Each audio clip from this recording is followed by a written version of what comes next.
মেহজাবিনের সাথে বুটিকের ব্যবসা ছিল এবং কি টাকা যে বিকাশ নাম্বার আমি দিছি। বাংলা নাটকের দর্শক প্রিয় মুখ মেহজাবিন চৌধুরী।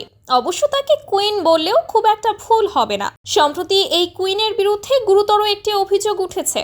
কিন্তু কি সেই অভিযোগ জানেন? সেটা হলো প্রতারণা, তাও আবার 2-1 টাকা নয়, 27 লক্ষ টাকা। আপনি ভাবতে পারেন, এতদিন যাকে সবাই বাংলা নাটকের রানী বলে ডাকতো, আজ তাকে ডাক শুনতে হচ্ছে। কিন্তু আসলেই কি তাই? চলুন জেনে আসি বিস্তারিত। অভিনেত্রী মেহজাবিন চৌধুরী এবং তার ভাই আলিশান চৌধুরী এক ব্যক্তি আমিরুল ইসলামকে নতুন পারিবারিক ব্যবসার পার্টনার করার কথা বলে নগদ ও বিকাশে মোট 27 লক্ষ টাকা নেন তারা।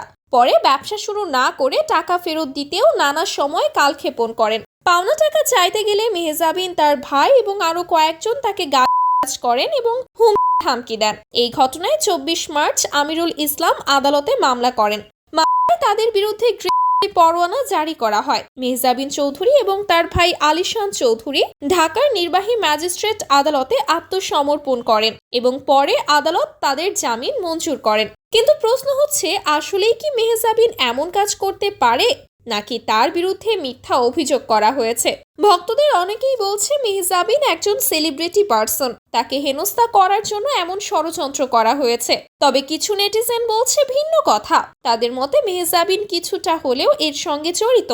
তা না হলে একজন মানুষ কেন শুধু শুধু তার সম্পর্কে মিথ্যা অভিযোগ করবে? তো ভিউয়ার্স, আপনাদের কাছে কি মনে হয়, মেহজাবিন ও তার ভাই আসলেই কি এমন করতে পারে?